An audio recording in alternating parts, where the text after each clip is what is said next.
Hi, this is Tamsen Granger. And this is Dan Abuhoff. With Tamsen and Dan Read the Paper on Sunday, September 15th, 2019. Right. Happy birthday, Nico. Yes. Jazzbon.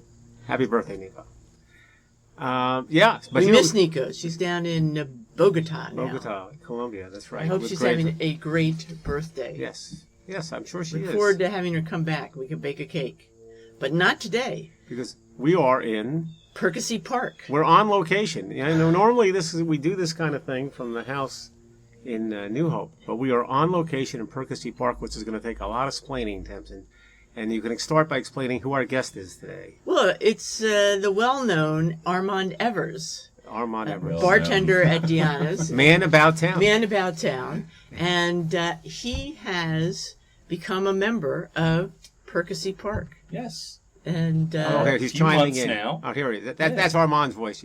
It's not as if I suddenly developed a silken baritone. It's Armand. Yes, Armand. Go ahead. Don't let me interrupt. No, sorry. A couple months ago, I live in Perkasie. I live about a mile from here. And I had been riding my little Vespa scooter through and looking at these cottages, and every now and then you see one for sale, but never knew exactly what was going on. But I'm getting ahead of myself. So Perkasie Park was a retreat started in the late 1800s by the Methodists as a religious retreat for prayer, to get out of the city, the heat, the disease.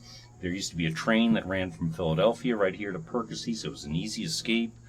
There was even an amusement park nearby. There was an early log flume, the water log flumes. So it was a great place for back in the day, prayer and retreat and cool and safe and disease-free and all that.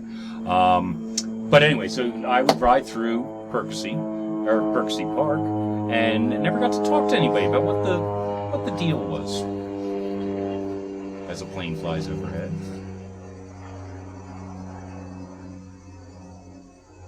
We are on the porch. That's right. Just so you know. Go ahead. So we might hear a plane, a deer, cricket, something like that. So where was I? About explaining that what Perkasie Park is. Yeah. And discovered that it's just a wonderful place. A lot of people. Some people are here for all summer long. Some just for a weekend or two here and there. And a lot of people are from the area. I mean, literally within 5-10 miles away. But they just use it as a little getaway. Right. Well, we should mention that in the 19th century, there was a huge evangelical movement in the United States. And this was part of it. Right. And they would have gatherings here in Perkasie Park of 20,000 people. Wow. For these camp meetings, they used to call them. And sometime in the, 1880s or so, they actually built little cottages. Yeah. So people could be here all summer. And there's 60, partake. I believe, 60, right. 62, 63 cottages. Yeah. And they're charming. They're not winterized. Right. Only open April 1st to October 31st. So, I mean, there's no heat. And come the end of the season, water shut off, power shut off, and that's it. So we are just physically, we're in a tiny cottage on the porch. Very small cottage, and just a perfect sort of summer getaway situation.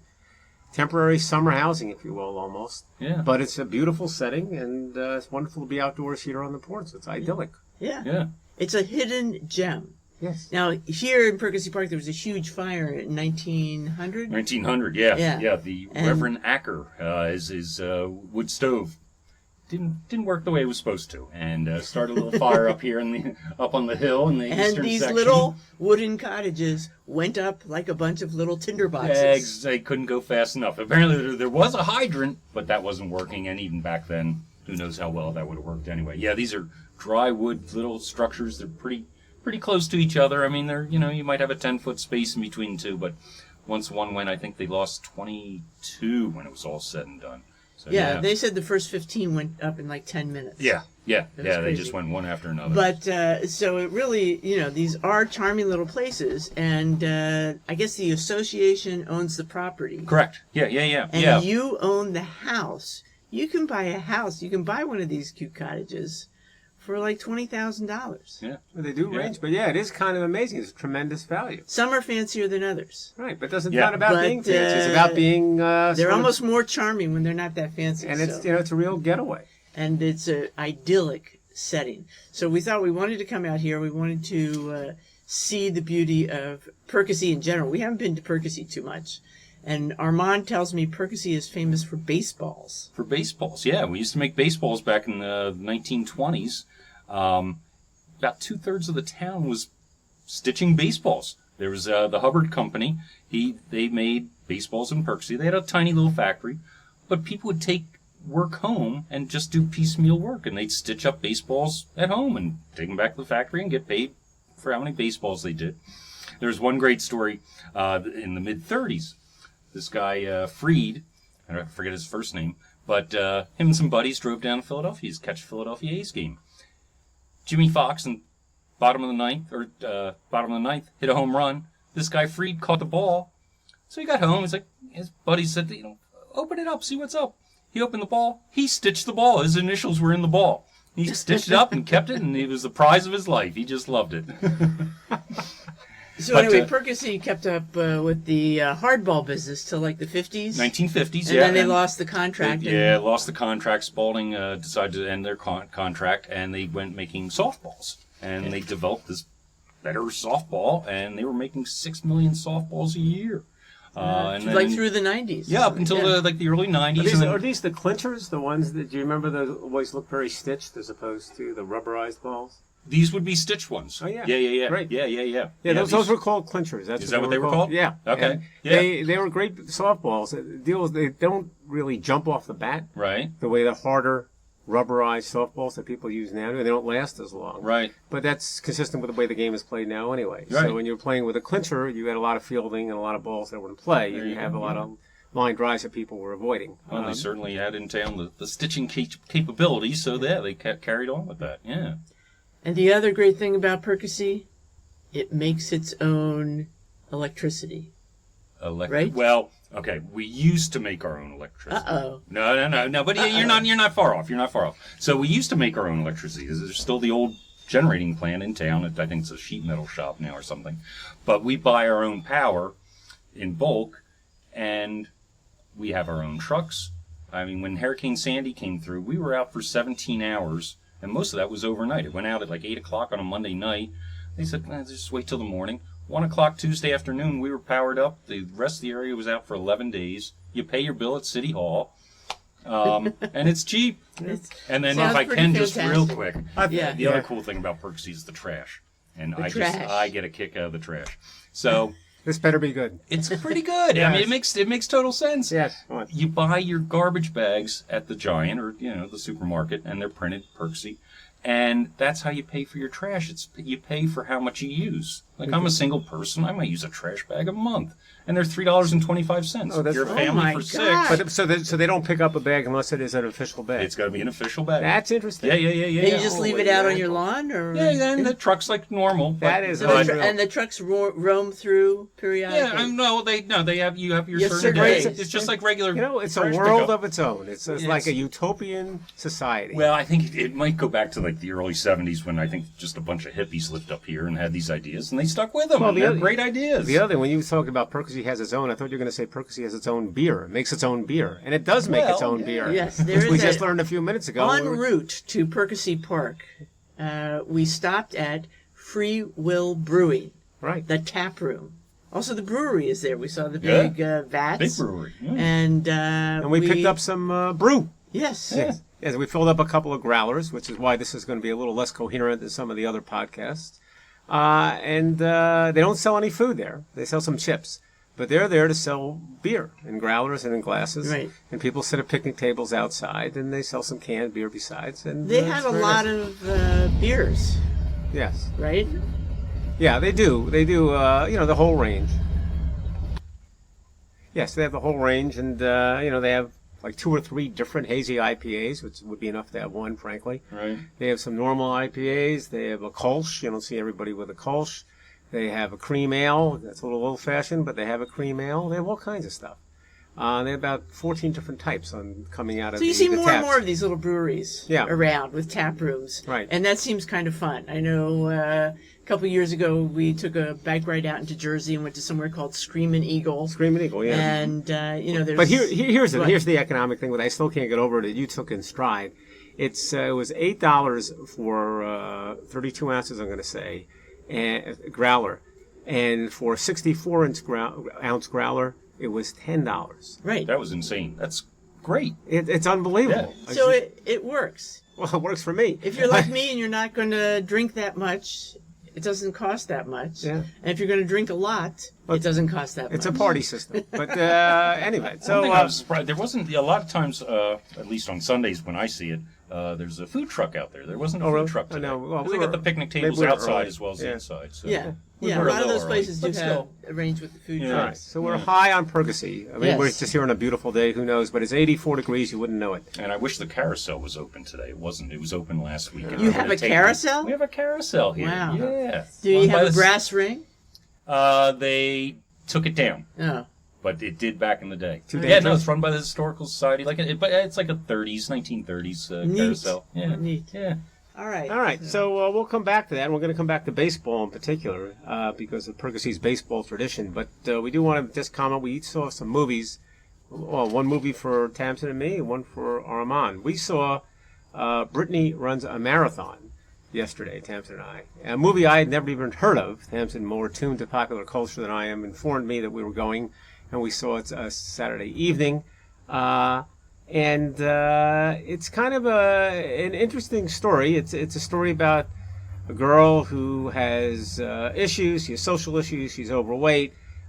She feels like her life is going nowhere, and she gets into a self-improvement program of her own. And the centerpiece of it is to take up running and to run a marathon. But that's a very thumbnail sketch of it.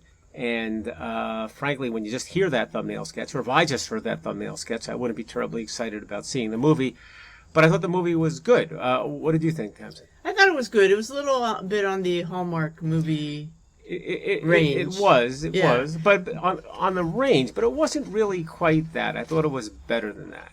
Let me read. It was better than that. It had a few twists and turns. There were some very dark moments. Yeah. Well, that's it. So let me just read you, because I wrote down a quote. I looked up the review in RogerEbert.com. You may be interested to know that notwithstanding that Roger Ebert passed away, there's still a website. His .com is still .com still alive goes and well. strong. Yeah. Okay. And what they say about the movie, and I should say it stars Jillian Bell as Brittany and has Michelle Watkinson as the co-star. I thought this resonated. It says, the movie comes off as a very simplistic presence, and you might be inclined to dismiss it like a Hallmark movie. But they said you shouldn't, because it is, quote, nuanced, which I think is true. And here's the quote. The movie unpacks the emotional baggage of how society treats you differently when your dress size is in the double digits, how the scars of bad relationships, past, if you've had any relationships at all, can pool up insecurity, and how endless self-loathing can curdle into an attitude that hurts others. I think that's true, because part of what was going on in the movie was she had challenges with respect to getting in shape and getting her life in order, but she also had challenges in how she related to other people, and she was her own worst enemy in a lot of respects. And that's the more nuanced part, and really played that out in a way that wasn't clear how it was going to work out. Yeah. So it wasn't really a Pollyanna-type story. So there was some depth to it, there was some nuance to it, and it might be worth seeing. I think Armand mentioned to us that it's going to be on Netflix, or did you mention that? Yeah, I think it's coming on Netflix. Which doesn't surprise soon. me. That's the way it was with a lot of movies. Yeah, a lot of times they put them in to, garner some awards or at least get some recognition and everything. And, yeah. And Armand saw the movie that we didn't get a chance to see because the weather's been too good and we were doing whatever we're doing, traveling. Now it's the Tarantino movie. Yeah, Once Upon a Time in Hollywood. Now, yes, I know it's about a month ago it came out, and I'm a little behind the times, but I did see it, and I was really looking forward to it. I don't go to the movies all the time. This was one I definitely wanted to see. I think the last one was Black Klansman. A lot of times directors, Spike Lee, and Quentin Tarantino, of course. The movie was very good. Yeah. I'm not going to go great. I'm going to go very good. Of course, DiCaprio and Pitt, they worked really well together. Great scene with Brad Pitt and whoever played Bruce Lee. I don't know the actor's name, but just a great 10-minute scene The Bruce Lee character was great. And it was a good story. It meandered a little bit. You know, obviously there was some controversy about Margot Robbie. But before we get to Margot Robbie, so DiCaprio was playing like an old-time movie star. Correct. Yeah. And Brad Pitt's playing he was his like stunt double. Right. Yep. But yeah. they're friends and they were buddies besides. too. And Yeah, buddies outside besides. of this. Right. And DiCaprio, his character, is in his declining years at that point, 69. Right. You know, he was in the old Western, and that kind of was over, and he was getting a little older and a little wrinkled and haggard, and he wasn't that guy anymore. And I get my senses, and here I'm guessing, I didn't see the movies, that Brad Pitt's sort of more comfortable with himself, sort of more of the real guy type persona with sort of a dark backstory or something like that. Yes, exactly. Did you see the movie? No, I didn't see the movie, but that's there was a little bit of a dark backstory, which I will not go into. Yeah. And they really touched on it. It wasn't too involved. And I don't want to give anything away. But you were saying about Margot Robbie. No, but about the Margot Robbie, and some people in today's world, they were saying, you know, she was characterized as a bimbo, and you know, kind of marginalized and minimized. Well, she plays Sharon Tate, doesn't she? Sharon Tate. She was a young girl in 1969. She was like a young starlet, and it's kind of what she did. I mean, she was what she was, and she didn't pretend to be anything more. She was perfectly happy being in a movie and doing her thing. But they also say he caught the time period visually perfect. Oh, it's great. I mean, just everything. You know, forget about the easy stuff, the cars and the clothes and things like that. But even just the signage and you know, long stretches of Hollywood Boulevard, not just a block that you can just fix up here and there. I mean, long stretches. And the one scene out at the ranch is a great tense scene, and I'll just leave it at that. You'll see that in the movie, and it should be out in another month or two at this point. Yeah, well, that's the thing. You know, we talk about movies when they come out, but it's so fluid now. They come out in the theaters, and then you access it with Amazon Prime or whatever. So they're just out. You're like, let's talk about that. I'm like, it's going to be out soon. All but right. and also the ending is a great ending, and I'm going to leave it at that. It's worth it for that. It kind of defines the whole movie. Well, it's funny. Whenever I talk to Brings it somebody full about this circle. movie, you know, we were talking to Tom Walsh yesterday. He says to me, I said, how'd you like the movie? He says, I liked a lot the ending. I said, okay. Yeah. Yeah, that's just the way it is. Yep. All right, so let me come back to baseball. And just briefly, at this point at least, because I think all of us, when we think baseball, we think Pete Alonso. And Pete Alonso is the star of the Mets. But the kid is just too good to be true. I mean, he's got 47 homers. He's this kind of wide-eyed, naive, excited about everything. The guy with the Superman underpants. The guy with the Superman underpants, as he was identified in a previous podcast.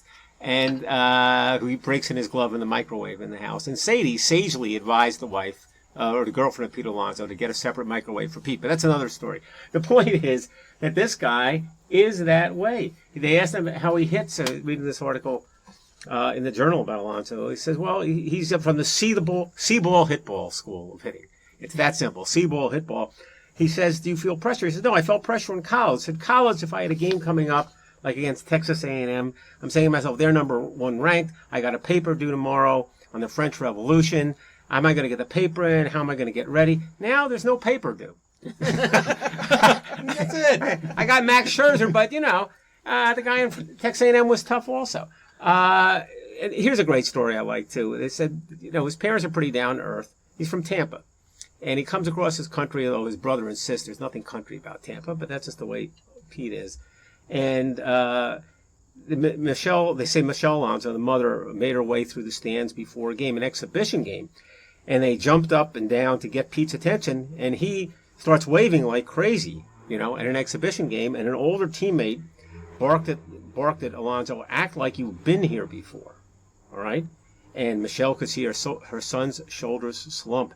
She pulled him aside later and said, you know something, Pete? You haven't been here before, and you need to act like you haven't been here before. And that's what he does. And it's good crazy. For him. It's good crazy that he's doing that, and he's not soured, and he's succeeding in the toughest market in New York. It's insane. Did you hear about him this week? We just had the 9/11 anniversary, and he's the young rookie on the team and everything, so right. he's kind of supposed to sit in the corners, kind of. Right. But for 9/11, he wanted to have special hats made for the Mets for the game, and he's like, no, that's not going to work. Baseball's not going to go for that. So he had special shoes made commemorating 9/11, and even he went through all the shoe companies. You know, Dan, you have Adidas, a contract with Adidas. You're with Nike, Tamsen, and got them all, and they made the shoes. And they were gonna ask baseball if they could do it, and they're like, I think baseball's just going to knock us down. It's like, let's just do it. And they wore these special shoes on Wednesday for 9/11. And he put that together? And he put that together. Alonzo? Yeah. Wow. Yeah, for a rookie. I mean, that's like the older statesman kind of thing. Look, he's a very appealing guy. You know, is he going to be a superstar? I don't know. If he's going to hit 50 home runs, I don't know. Are the Mets going to win? I don't know. But he's a superstar to us. Yeah, there you go. Yes, he's got the underwear to prove it, so that's what matters, right? All right, so, Tamsen, speaking of 9/11. You had this story, which is kind of weird. I don't have the article. Do you have the article? No. You took it back from me. No, I don't. About the lights. Oh, here it is. Here we are. Okay. All right. Our small outside table on the porch here. We have help here. We're not in our real big office now. We don't have to spread here. That's right. Yeah. Well, this is just maybe if you've been near New York. On 9/11, you might have seen the lights tribute that is the twin beams. Is beamed up for 9/11 in tribute to the World Trade Center, and it is magnificent looking. I mean, it's a great kind of tribute. In many ways, better than a solid monument, right? But here's the problem. It confuses the birds. Birds are on their migratory particular route, at this exact same time. And they get confused by the lights. They get drawn to the lights. They circle in the lights. You know, people will notice, you see these dots going around and around. And what happens is the birds get off course. They get exhausted. Some of them just either die in the process, or if they manage to get back on their route, then they've used up so much energy they can't make their whole trip and they die en route.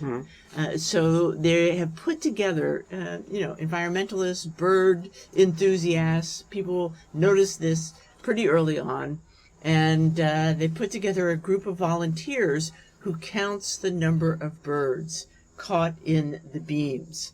And once it approaches, I think the amount is 1,000. They turn off the lights for 20 minutes. Oh, really? And so that the birds can find themselves and get back on track. Now, some people even complain about that. And the people who are involved in this, and there's actually a backlog of people waiting to volunteer for this counting responsibility and be part of this effort. But, everybody involved, nobody is against the lights per se, commemorating, the memory, etc. And they don't want to do away with it, but they're trying to make it better for these poor birds. Not to sound insensitive, but there is a reason for the term bird brain. Yes, So well, they are. Yes, there is. I'll stop there. Armand, there's a new book out. I don't know what the book is, but it turns out birds are very, very smart. There was something I did. Yes. I know there was something on NPR a week or two ago. I know. The bird brain is different. I know. Okay. I know that Armand listens to Armand, I'm surprising you. No, I know. It's like putting my finger in a car door. I'm saying it. I'm like, I shouldn't be saying this because it's going to come back. Science Friday, right? It was Science Friday. Yeah, I'm pissed off with Science Friday. Because? Why? They WHYY. Well, I guess I'm pissed off with WHYY. They changed the time for the show, Science Friday, from 2 p.m. in the afternoon Friday, when I'm usually doing projects, and I need something to listen to 9 p.m. Oh. You know where we are at 9 p.m. on Friday? I didn't hear it this week because I was listening to Tamsen and Dan read the paper. I had a little backlog. That is a problem. Episodes. Actually, they've been complaining. It's hurt them badly. Yeah, I think you knock them out of the market. Exactly. Well, anyway, they're not that alone. time turns spot. out birds are very smart, and they actually see more colors than we see. Really? Right?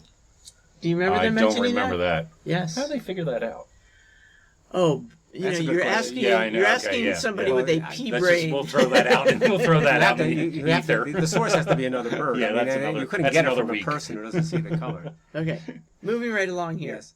Oh, art apps. Art apps. Art apps. Okay. Now, oh dear. So, article in the New York Times this week about Magnus. Yeah. It's an art app like Shazam. Right. You point it at a work of art, and it tells you a few basic facts about Well, it. Shazam, just so we're clear, you put Shazam on when some music's playing, and Shazam tells you what the song is and who the artist is. Right. Right. And that's been a tremendously successful business. But very few people know what Shazam is. I was just 20 wondering what your million demographics people are that use- you have to explain 20 million people use Shazam. Every time you say it, I wonder what the heck you're talking about. Apple bought Shazam for $400 All right, million. look, I'm obviously in pretty deep with you People have people. heard of it. I'm out of my depth. So go ahead. You So point this anyway, at a painting, and it tells you that is the Mona Lisa. and It it's tells by you when it was Leonardo. made, Exactly. who made it, Right. maybe the size, when it was last sold, Yeah. for how much, etc. Some very basic facts. Okay. Right. And so Magnus wants to become. Look, it's genius. There's only one question I have about that. When you're in a museum, and you point this at a painting, and it tells you right away what the painting is and who painted it. Doesn't the museum have a little sign next to the painting that says exactly the Yeah, same but I think thing? the idea here is you could point it to a statue in the middle of a park, or you could point it to a painting that's in a gallery somewhere that doesn't have any signage, All right. and find out about it. Okay. Okay, so that's somewhat helpful. I don't think it's that necessarily helpful in a museum. Okay, but you might have a lot more information on the wall label. But they also say because you have the phone with you, it can be more helpful to people with a variety of different disabilities. Okay. Real quick, just a quick name drop. Congratulate my niece Sarah, who's going to be working at the Metropolitan Okay. Museum of Art. I don't know what exactly she's doing, but congratulations. She's going to have a great time up there. See? That's it. You know what? You know what might be a nice gift? What? This app. She's going to be working in the museum. Come Come on, on. She can look at the little thing next to Oh, the my next to the God. painting. But With apparently the little ID card. They don't know what to write until they know what the painting is. This way, she throws the app on it, and she For can all I say, know, she could be the head Oh, art all right. curator now. I don't know. Gentlemen. So apparently in the museum world, apps are out. "Yeah, The Met has gotten rid of their app. yeah." and they're just not finding them that useful or helpful anymore. Okay, there are a couple other art apps like Smartify, which actually tries to give you more information, but Smartify is hooked up with the museum itself, so it uses the database Their of reference information site, from the yeah. museum. So that's again, it's somewhat limiting. You're in the museum, you're using that.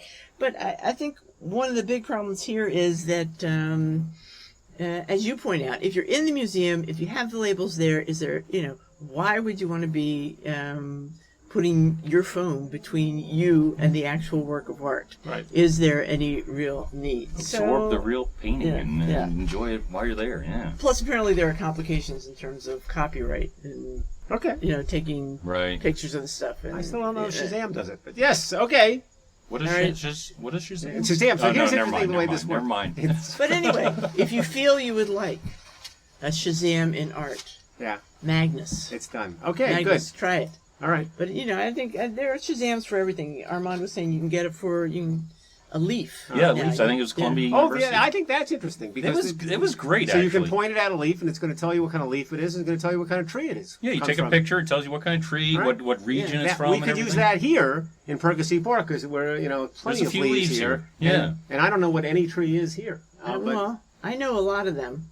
Stick with me. that's another way Yeah, to do you it. name about 4, and I think that covers 95%. Yeah. Right. Oh, right. I don't Maple, know. oak. I'm the one who walnut, needs it, obviously. Ash. That'll about do it. Yeah, you can tell the ashes, they're all dead. Yeah. How about Really? those lantern flies? Do you have Yeah. them over your way in line? Well, they for? have advertisements by the train station. If you see, like it's a wanted poster, if you see a fly that looks like See this, something, it's say a, something, yes, kinda, it's yeah, a lantern yeah, fly, yeah. and call this number. And we'll get on it right away. Oh, Now, if they handle that the way they handle the trains, the lanternflies are going to be there for a long time. Well, they'll be late. But, So, yeah. They'll be late. You say they're coming this year, man? These lanternflies have been on They'll be time here in June. consistently for the They'll be here in past year. June. Let's get New Jersey Transit on it. They'll be waiting at the platform Yeah. like everybody else. Yes, that could be their plan.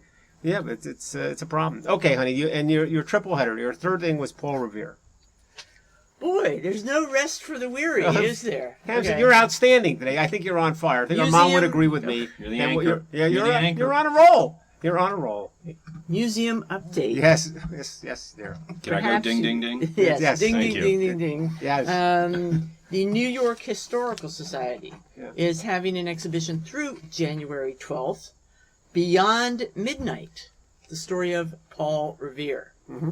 So we all know the Paul Revere poem, right? Listen, my children, and you shall hear blah, blah, blah, blah. The Midnight blah, blah, Ride of blah, Paul blah. Revere. Yeah. Midnight, yeah.